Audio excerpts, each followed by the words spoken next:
What's up, everybody? It's your favorite show, Get a Bucket. I'm your host, Trey, and as usual, I hope you're all having a wonderful, wonderful day. I might actually start rethinking about saying, I might change that up, But ladies and gentlemen, boys and girls, before I change it up, we got to welcome my guy, Nick. Nick, how's everything with you, bro? Everything's going good, brother. How you doing today? Pretty good. Can't complain. You know, my Panthers are looking not as trash as I thought we were going to. So that's always nice. But we're still not looking the best though. So we can always improve, but we have been improving. So everything's good with you said though? Man, everything's going good. Can't complain. Excited to be here today. I mean, obviously, I'm in bliss. You see my Steelers. They was winning before they got a quarterback. So, things is looking up. Can't complain. He might be smiling a little bit more than I will on today's show.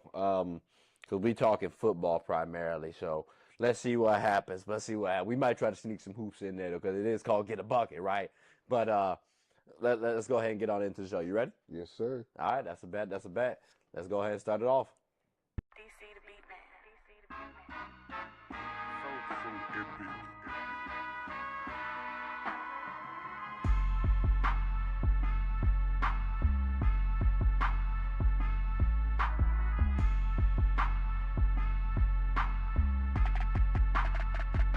All right, ladies and gentlemen, we are back, and I swear it is feeling a little weird. I don't have my basketball right here, just chilling, but I got my pillows. I'm around with my Panthers, you know what I'm saying? Now, this quarter is about expectations. Now, y'all know my expectations for my boys. I mean, I love them, you know what I'm saying, but I thought we was going to be trash. Yeah, I thought we was going to be trash because that's what everybody else was saying. And then, we was number one and we done some stupid stuff. That's my expectations, right? Mm-hmm. But they done heard that before. You're a Steelers fan. That I am.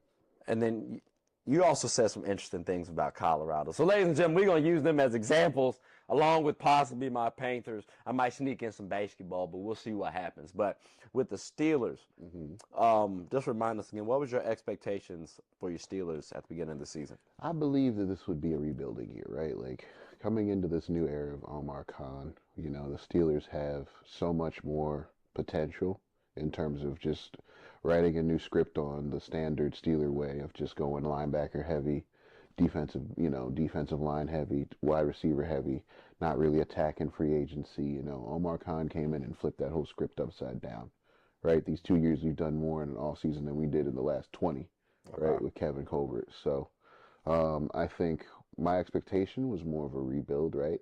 Maybe a first round bye, or maybe a first round exit, but nothing to the extent that I've seen so far, right? Okay. I've seen us have some pretty pivotal wins, a couple pretty embarrassing losses, but mostly wins.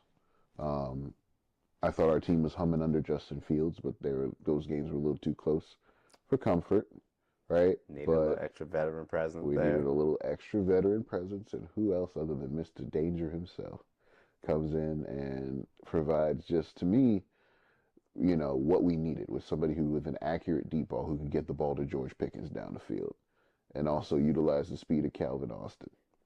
Fact. Now look what happened. You know what I'm saying? So we've looked dominant. I think we're gonna continue to look dominant. So they're definitely exceeding my expectations. If you're thinking about that, Trey. Okay. So I'm glad you said that they exceeded your expectations. Because I wanted to use them as that example of exceeding expectations, right? Because we've already used an example of, I guess, a team. I guess my team is underperforming still. I'm sorry, I got called spade a spade. Like I'm sorry, like we still trash. We show heart a little bit, but yeah, we still trash at the end of the day. But another team, right, that has kind of exceeded expectations. Well, would be Colorado. You said at the beginning of the season, brother, they won't go win about 5 games. Colorado get that same generosity? What, to make the playoffs? Yes, sir. When? This season. Look, I believe very much that they I can give them a Hogan. win. I wouldn't even say 5 games. 5 games? Here's the reality. That's tough.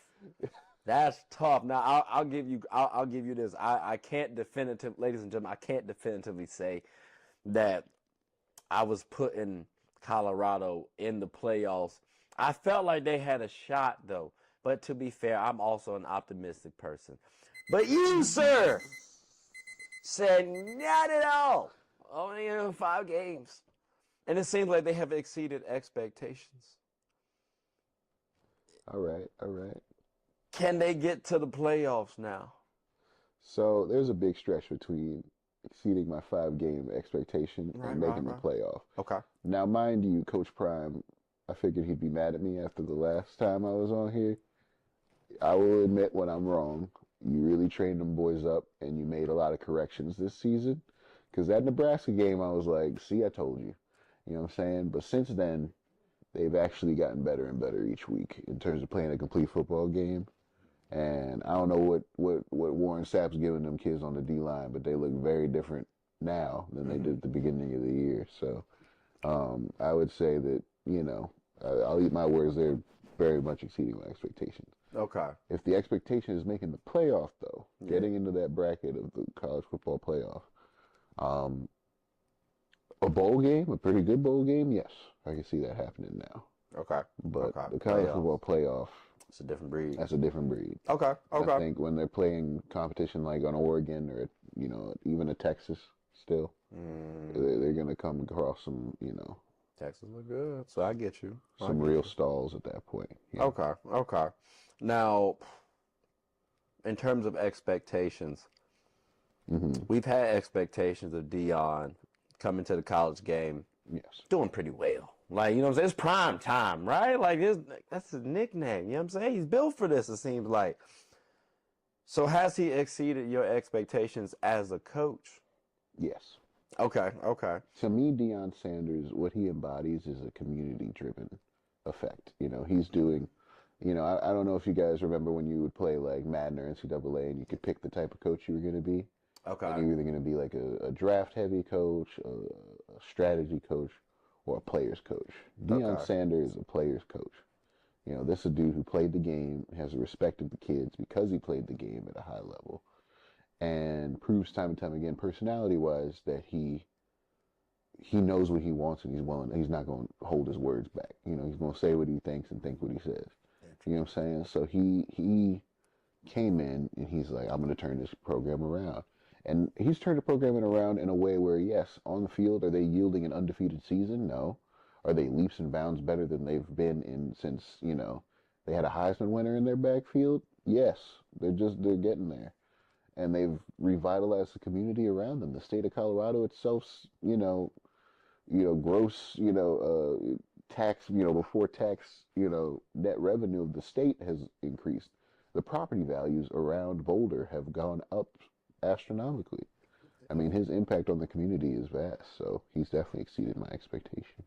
I love that you said he impacted the community. Because I'm asking about Deion, because there's expectations that this man about to leave and go to the NFL and try to coach his son if possible.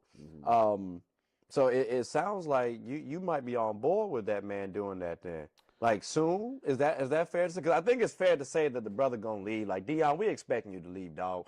I ain't got no stake in Colorado. I'm gonna call a spade. Bye. So, like, you know what I'm saying?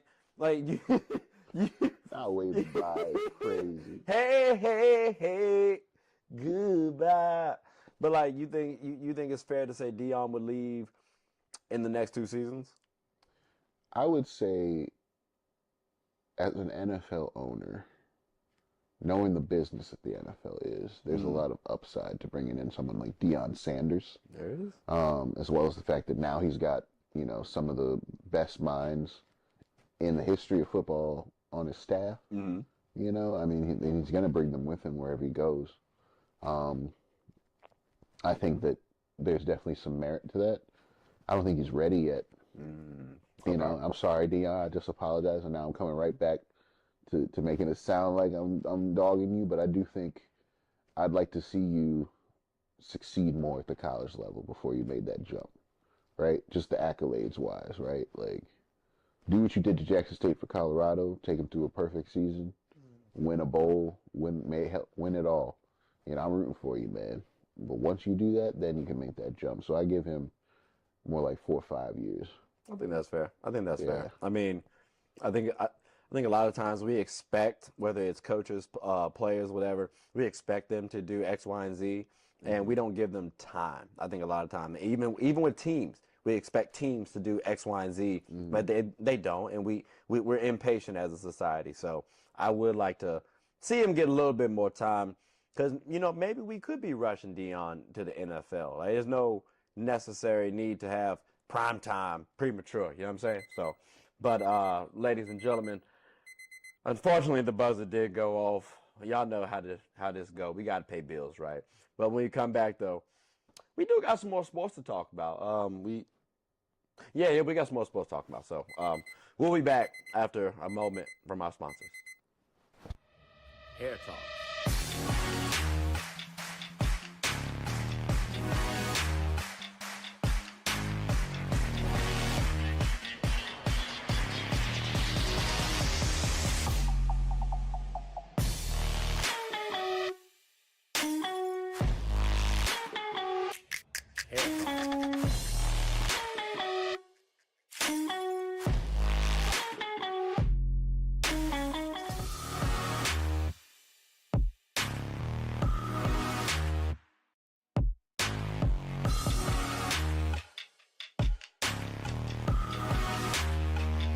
Hair Talk.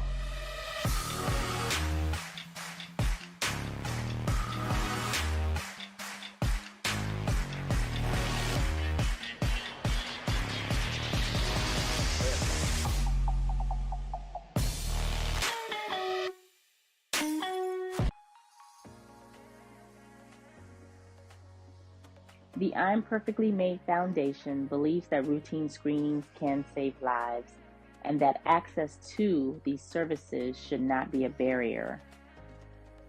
Our mission is to promote eye health education, free eye exams, free eye screenings, and free glasses to our communities with the focus of highlighting early detection. The I'm Perfectly Made Foundation also gives individuals with low vision and blindness the opportunities to be a part of certain community events regardless of visual impairments.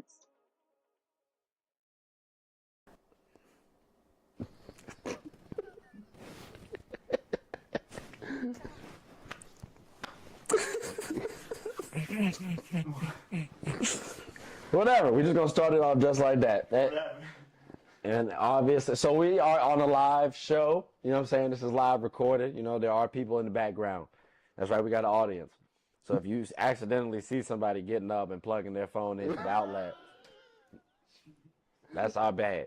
But we are back. We are back, right? Now, y'all, again, I'm a Panthers fan. North Carolina Center, right? This is Panthers, in case y'all was wondering. And I bring all that up. I understand we trash. But I made a video saying that we should have picked someone like Anthony Richardson. Yes. You were gung-ho about him. Let's just say that. Yeah. And I'm starting to get a little concerned about his trajectory, right? So that kind of made me think about, because I consider him like a physical freak of nature athlete. Yes.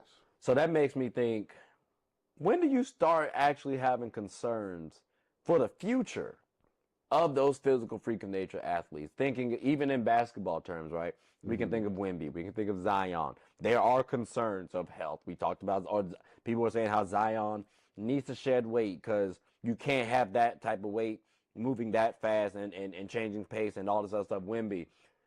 All right, what if he gets injured? Blah, blah, blah, blah, blah. When do you start actually believing the concerns of the physical freak of nature athletes? So I wouldn't even say, because Wemby, he kind of made it through, and he's killing it right now. Right. So what about Greg Odom? Let's bring him into it, right? You want to talk about like players who had potential freakness, the kind of skill where you're like, this man, Ben Simmons, where you're like, this man has a drive to him, to where like, if I can somehow get him to get the potential out, even though he hasn't shown it yet, what I envision would be something no one has ever seen, right? Now, what concerned me was the tap out. That was a What do you red mean flag tap for out? What me. do you mean When tap out? Anthony Richardson in the last game called a tap out on a third down play because he was tired. His excuse, I'm tired. When Zion Williamson, sits on the bench That's and next thing you know, he's coming in March looking like a ham hock, right? yeah. When Greg Odom was, Greg's was injury, though. but That was still tough. That's tough. just But the checkout. That's the thing that gets me. It's a player who has this potential who starts to themselves not see it anymore, okay, so they check out. okay. That's So the red flag for me. Now, typically, when do you think that happens, though? Because we're talking about Anthony Richardson, for example. We're talking about year 2 now. Yeah. Greg Oden, it was injuries, and granted, Anthony Richardson had concussion last year. He got concussed this year too, right? He got concussed. It was a shoulder injury. Yeah, he had a hip injury or something like that. Like he's been banged up. He's been banged up. Yeah. Does that lead into does that factor into maybe him checking out mentally, or because maybe he's still dealing with those injuries and trying to get over that hump? Well, I mean, why did Andrew Luck retire, right? The history of injuries. Eventually, it doesn't become fun anymore.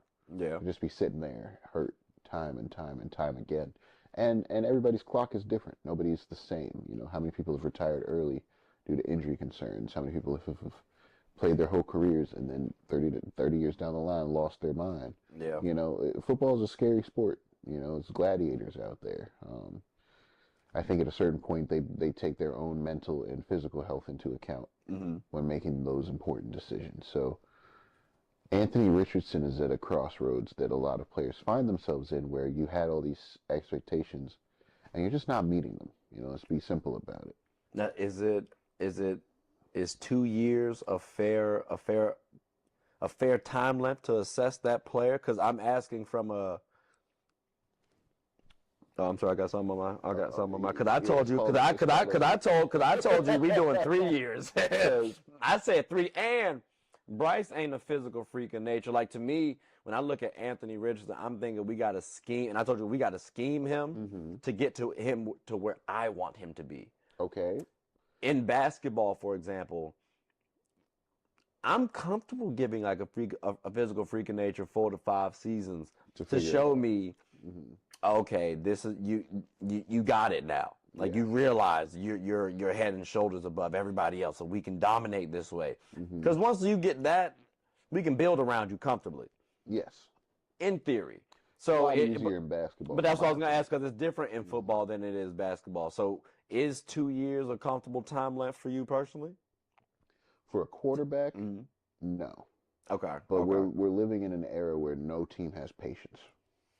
Not unless you have a foundation. So a team like the Steelers, a team like, the Ravens. Right. I keep bringing up AFC North, but we're just talking about teams that have been consistently superior. A team like, the Packers, right? And what they're able to do in terms of just being able to sit there and allow a quarterback to develop, and then taking that quarterback, installing them in a plan, and it working, right? That's been a system that's been tried and true, right? And the franchises that can pull it off, great, right? You have that system in place. You haven't had to fix it. The franchises that haven't figured that out, they don't have that time, the luxury of that time, right?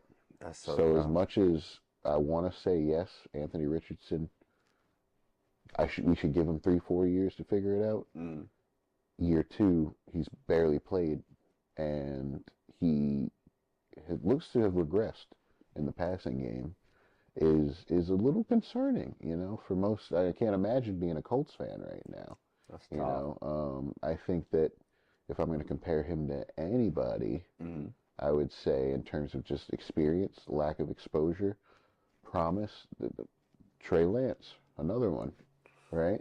That's a kid who John Lynch was all gung-ho about. Let me trade away all of this draft capital, basically our team's future, right, for this kid, because he is the future, only to then find out that he was injury-prone and underdeveloped. And how quickly did they give up on that? Yeah, pretty quickly. 2 seasons. Yeah. Less than 2 seasons. So this is the crosshair we're at now. Why Dave Canales bench your quarterback? Well, I thought that was a confidence thing because he's not a physical freak of nature athlete. He's just an average cat. I understand, but in terms of his ability to lead a team, he was drafted over all these physical freaks because he was a freak here. Supposedly. So the minute that was in question, it was like, we got to keep this train moving because you're coming from a point where you don't have that foundation. Yeah. So really it starts at the level of how we go about scouting quarterbacks, scouting in these important positions. That's tough. That's so tough. It's tough. It's not easy. That's why they make millions of dollars doing it. Yeah. Because again, I told y'all I'm giving Bryce 3 seasons because you gotta show progression. Because again, I know what we have. Yeah. Not much. Like we got some good offensive weapons right now. Defense is alright, but we haven't been able to put it all together yet. Sure. So, and we got to get the cohesion once we do. So it's like. And you traded away the only consistent receiver he's had so far this year. Yeah, no, we done a good job at trying to replace DJ. I will say that because I do think I'm not trying to like belittle like our top wide receiver at one point, but wide receivers are replaceable. Like Stephon Diggs was replaceable. Like even Travis Kelce is replaceable. So like we can replace people. And I think that's what we've been doing. Now, it's going to be tough to replace someone like Travis Kelce, but I'm saying you can eventually find people who can do what they can do. Exactly. So I think for that, again, knowing what we gave Bryce Young, I thought 3 seasons is comfortable, is fair to assess him. But it's been 2 seasons long, and we're not even finished with season 2. And I'm like, dang, like Brady did get benched kind of early. So I do hear you. It's a quick, like I said, I like to be fair, optimistic, but that's not the rest of the world. So it's unfortunate. It's also unfortunate, ladies and gentlemen, because the buzzer did just go off, but it's okay because y'all get to see the wonderful commercials that I put together. So we'll be right back after a moment from our sponsors. Swanky's Construction serves as a general contractor in the metropolitan D.C. area. We're a team of certified professionals who tackle everything from complex large projects to smaller scale jobs. Fueled by our commitment to excellence, we go the extra mile to make sure clients are completely satisfied with our work. Swanky's Construction takes pride in ensuring our clients' home improvement needs are met with efficiency, precision, and perfection. Call us today. You're only seconds away from a consultation or in-person walkthrough. Hooping is an activity that can be enjoyed by all. It's a team game about getting and stopping buckets. Everyone's always rushing to the gold. Well, make sure to rush and watch Team Gold Rush, one of the best teams in the Special Olympics of Virginia. Team Gold Rush even has former NBA All-Star participants on the team. Clearly, they've struck gold. Ready to suit up and practice? I know. We talking about practice. Not a game. We talking about practice. Practice still makes perfect. So when the opponent starts hitting their shots, Team Gold Rush can bounce back due to their training. Remember, offense sells tickets and defense wins championships. Watch us get a bucket and rush for the gold. We aim to be that gold standard. So want a team where you can win and have fun? Team Gold Rush is your number one. All right, ladies and gentlemen, we are back. Listen, we got to talk about rookies and vets, right? Everybody got roles, whether it's basketball, football, all sports, they got roles. Hell, even on the show, host, participant, you know what I'm saying? Like, we got roles. I would prefer esteemed guest. Yeah, okay, esteemed guest. We'll go with that. We'll go esteemed guest, right? So, with rookies and vets, it's a tricky little balance. Let's use Wemby as an example. Wemby and Caitlin Clark, right? Sure. I think these are 2-star rookies. Wemby was last season. Caitlin this past season as well. Is it easy as for a vet to play alongside that rookie, knowing that that rookie has the keys to the kingdom? Like, do you think it would be easy? Personally, as a human being, no, can't imagine. I mean, and I say that because, you know, we're human. We have ego. It's natural. Now, in all realisticness, that was not a word. Um, if you are somebody who owns a franchise, you want to surround this new ruler of yours with the right pieces, right? If you're playing chess, what are the right things I need to surround my king with, right?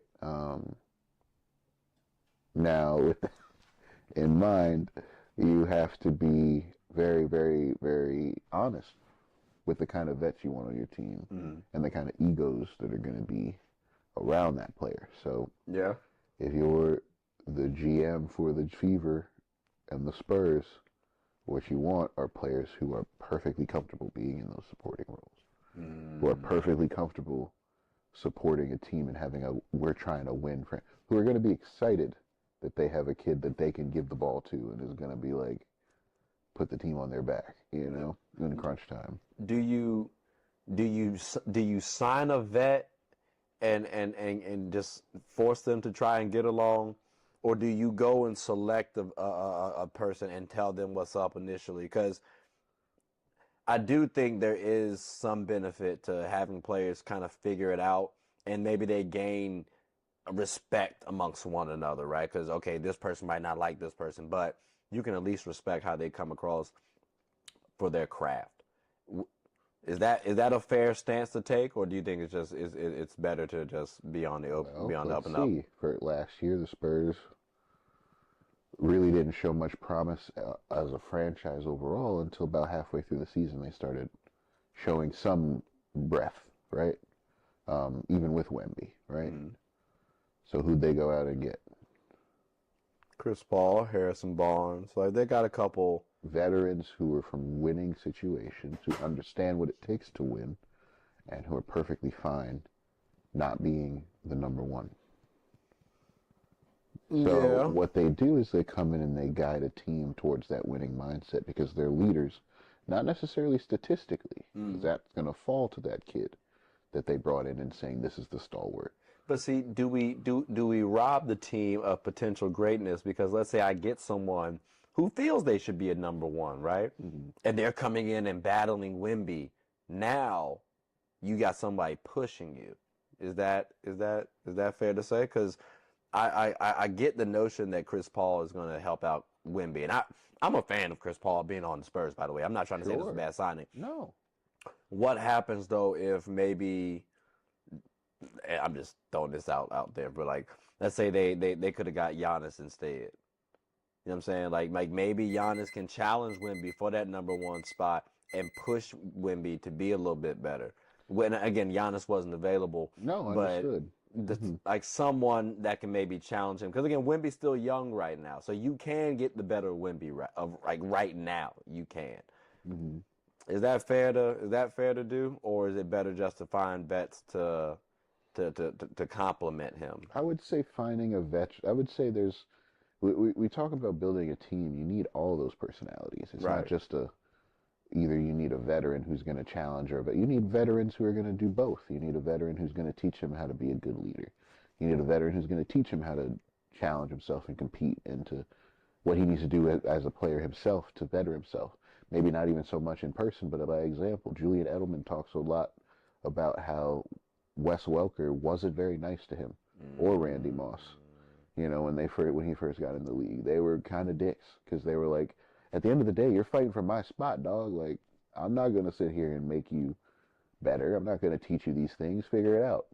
You know what I'm saying? Randy would have him watching his jockstrap, and Wes Welker was like, "You're coming for my, patented Bill Belichick white boy over the middle spot, and I'm not gonna let you take that." You know what I'm saying? And he fought him every day in practice.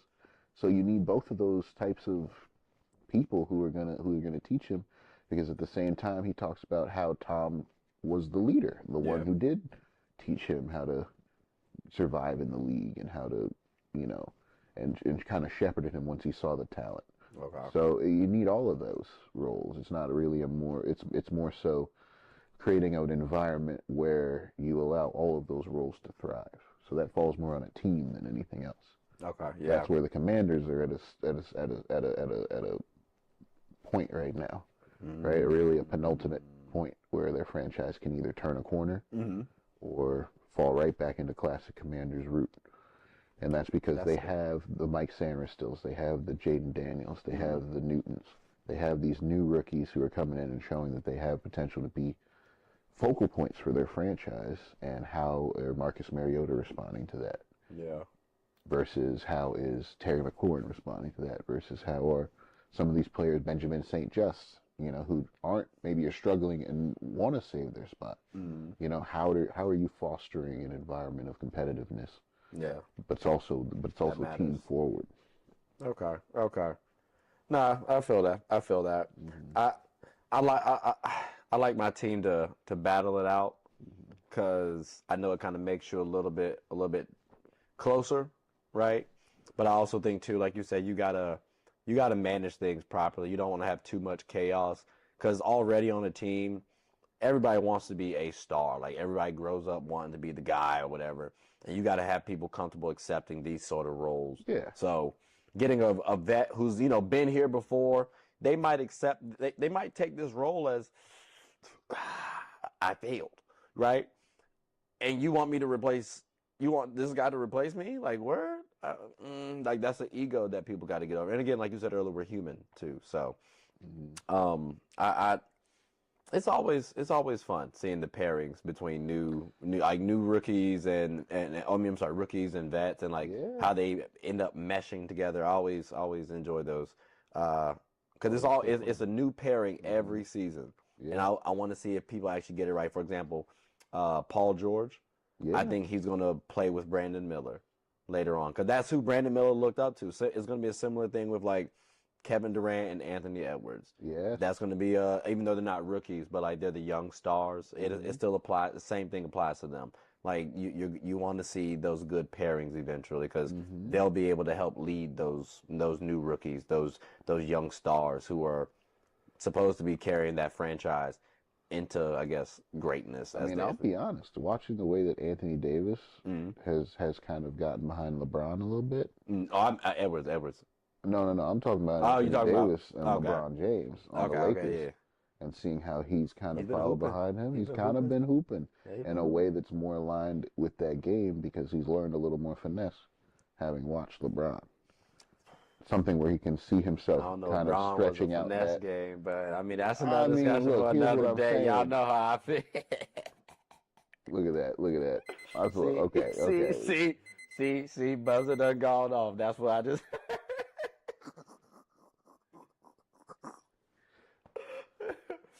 But ladies and gentlemen, we'll come back. We got apparently some Brown conversations to have offline real quick. I ain't gonna hold y'all. These conversations go for a minute. So we'll be back after a moment from our sponsors.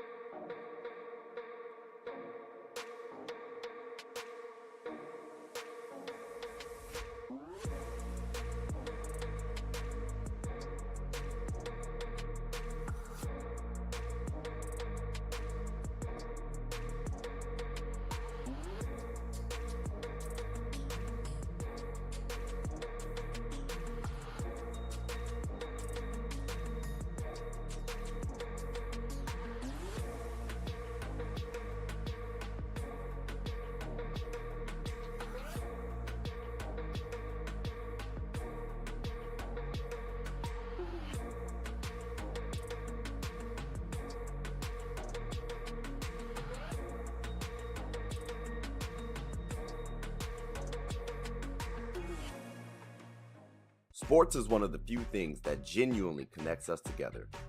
Whether with coworkers, friends, family, we all love the entertainment. Well, here on Get a Bucket, my goal is to talk about sports and its cultural impact. The WNBA, for example. The WNBA is loads of entertainment. From the new rookies battling, displaying their skill sets, and preparing to take the league by storm, to the Titans and the MVPs of the league clashing for battles we'll always remember.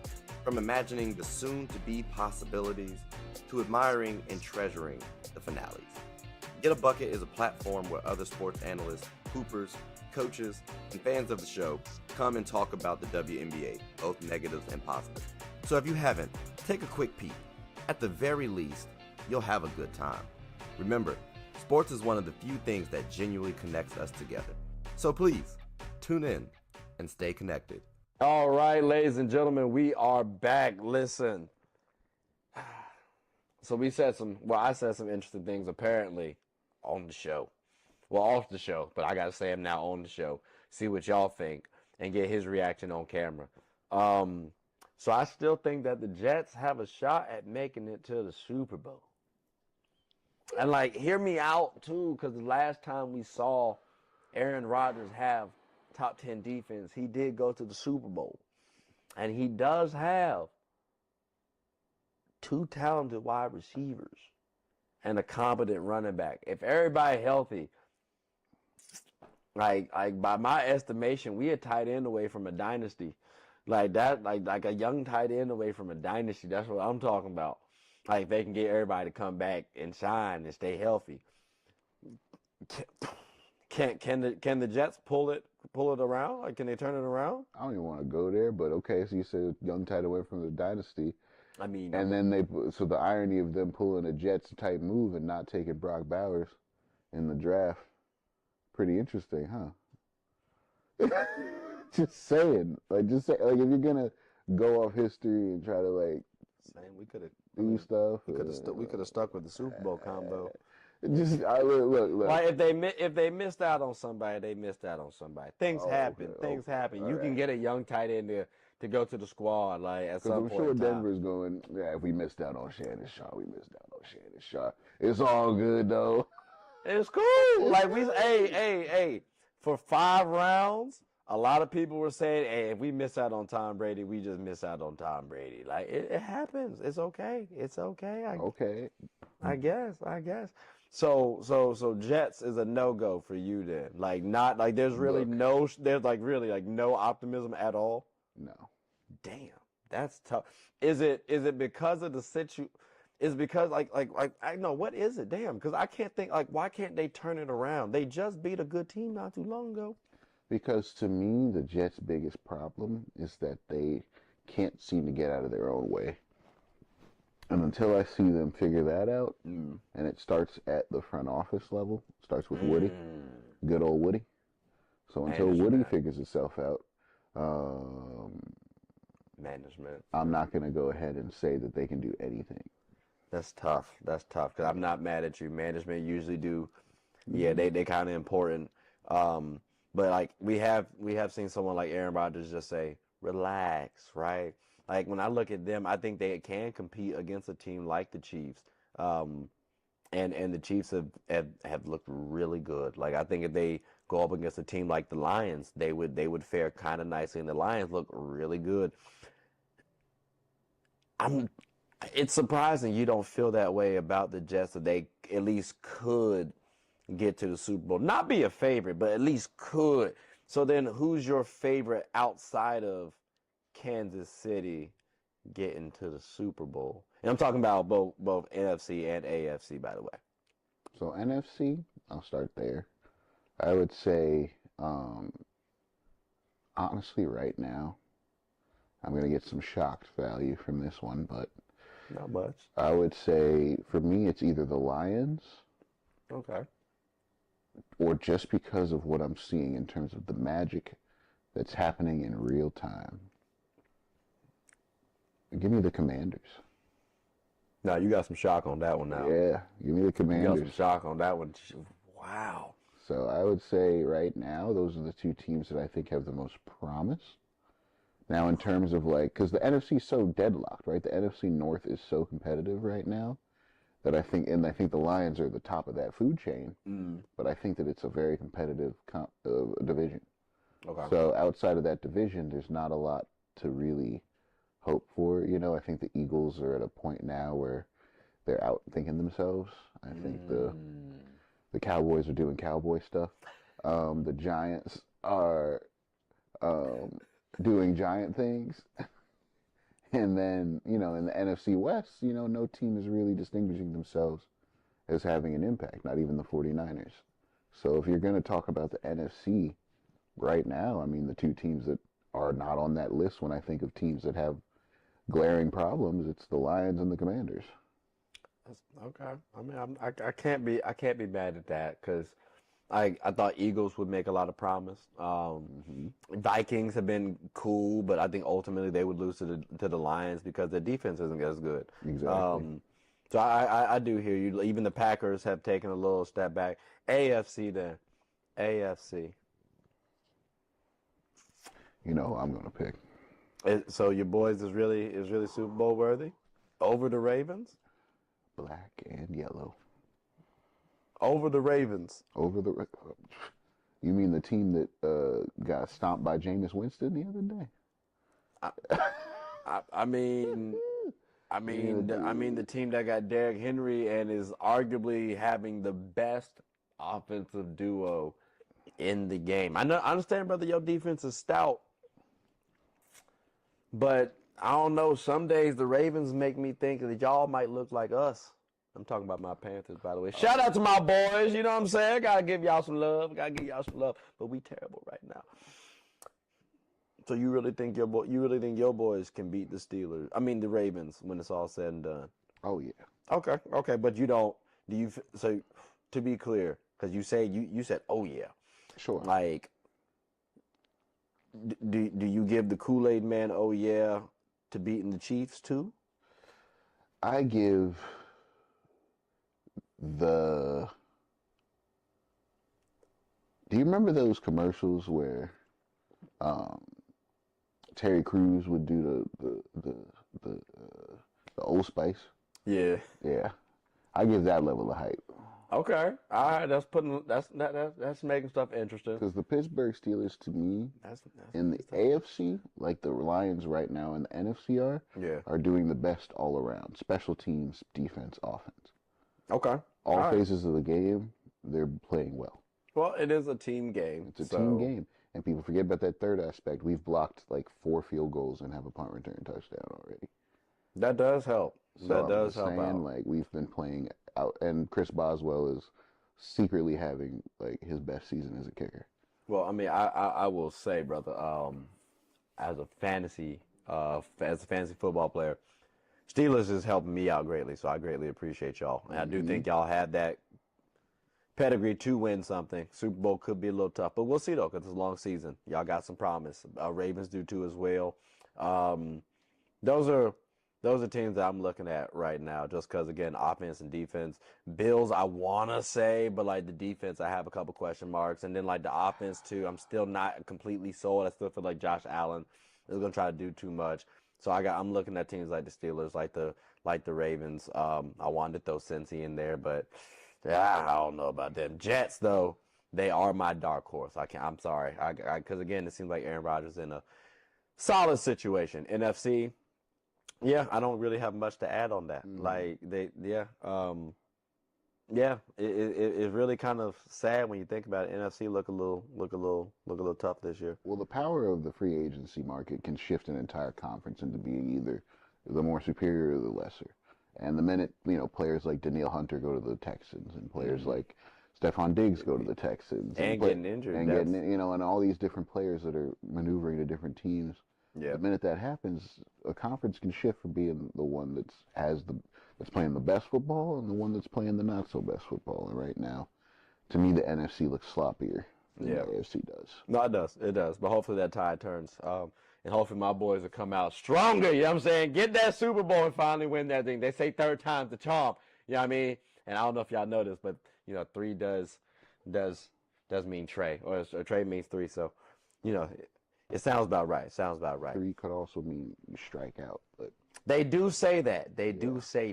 But yeah, we don't have to think like that, I guess. You know what I mean? Let's be more optimistic, like I've tried to portray. No, yeah. And I think that was the overarching theme of this episode: is your optimism and my pessimism. So Most definitely. you know. Most definitely. But ladies and gentlemen, y'all heard the buzzer. So with that, unfortunately, we gotta watch some more sports. At least I do after. That's why I usually do after the episodes. I don't know if y'all know that or not. Nick, I don't know what you do. You don't gotta go home. You don't have to get the hell up out of here. Actually, I don't know why. That's where you're going with that. I was like, all right, man. No, I greatly appreciate I think you. that strikeout thing. That's the vibe. No, I greatly appreciate you coming on to the show as usual. Always more than welcome to come on. Did you have anything you wanted to say before we close up shop? Oh no, I mean, sorry, Dion. Like I said before, so I don't want to get no hate mail from no Colorado people getting boxes of turds from Boulder. So I'll be all right. Thank you. Maybe he'll send you some tickets to watch the game personally. Now that would be fun. Optimism right there. Optimism right there. That's a good way to silence your critics, Dion. Give me $10,000 in cash. All right. All right, cool. All I right. guess that's what we're doing. Ladies and gentlemen, I greatly appreciate y'all for taking the time to watch the show. I also appreciate our wonderful audience who might not make it onto camera. I don't know. We'll see how it goes. But it's the first time we've actually had a live audience. They've actually listened, gave us some feedback, so we greatly appreciate them. Fellas, did you have anything y'all want to say before we close up shop? Yes. Like, comment, and subscribe. Y'all heard them. Y'all heard them. Please like, comment, subscribe. Tell anyone about the show. My name is Trey. I'm the host of Get a Bucket. Hope you all have a good one. Take care.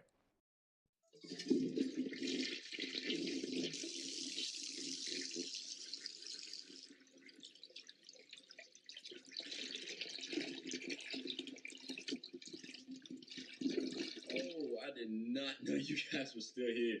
As you can see, we're at the back end of the show. No pun intended, but look, hope you all enjoyed it. And before you go, please subscribe to the YouTube channel, follow the IG account, share the content to anybody who's anybody. And most importantly, leave your thoughts and comments below. But I got to go back and play Buddy in 2K, so let me unmute him real quick. Excuse me. Hey, boss, I'm back. Nah, you better catch this word.